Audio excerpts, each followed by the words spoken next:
గీత ఇప్పుడు ఒకదాని వెనుక ఒకటి ఇంటర్నేషనల్ మ్యాచ్లన్నీ ఓడిపోతూ ఉంటుంది. దాంతో గీత చాలా బాధపడుతుంది. అప్పుడే అక్కడికి కోచ్ వచ్చి కొంతమంది అసలు ఇంటర్నేషనల్ గేమ్స్ ఆడడానికి పనికిరారు అని చెప్పి మాట్లాడుతాడు. దాంతో గీతకి ఈ కోచ్ కి కేవలం ఒక మెడల్ కావాలి, అది బ్రాంజ్ దైనా పర్లేదు అని అర్థమైపోతుంది. దాంతో గీత ఒంటరిగా కూర్చొని ఉంటే అక్కడికి బబితా వచ్చి తను చిన్నప్పటి నుంచి ఆడిన ఆటలన్నిటినీ గుర్తు చేసి నాకు నీ మీద నమ్మకం ఎంత ఉందో అంతకన్నా ఎక్కువ నమ్మకం నాన్నకి నీ మీద ఉందక్క అని అంటుంది. ఆ తర్వాత బబితా గీతతో నాన్నతో మాట్లాడు అని అంటుంది. దాంతో గీత నేను ఏ మొహం పెట్టుకొని మాట్లాడాలి అని అంటుంది. కానీ బబితా మాత్రం ఎలాగోలాగా ఫోన్ చేయడానికి ఒప్పించేస్తుంది. మరోవైపు మహావీర్ తన భార్యతో గీత గురించే మాట్లాడుతూ ఉంటాడు. అప్పుడే ఫోన్ రావడంతో భార్య వెళ్లి ఫోన్ తీస్తే గీత ఏడుస్తూ నాన్నతో మాట్లాడాలి అని అంటుంది.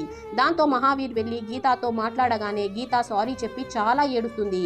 మహావీర్ కూడా గీతాని క్షమించేస్తాడు. ఇప్పుడు కొన్ని రోజుల్లోనే ఇంటర్నేషనల్ రెజ్లింగ్ మళ్ళీ స్టార్ట్ అవ్వబోతుంది.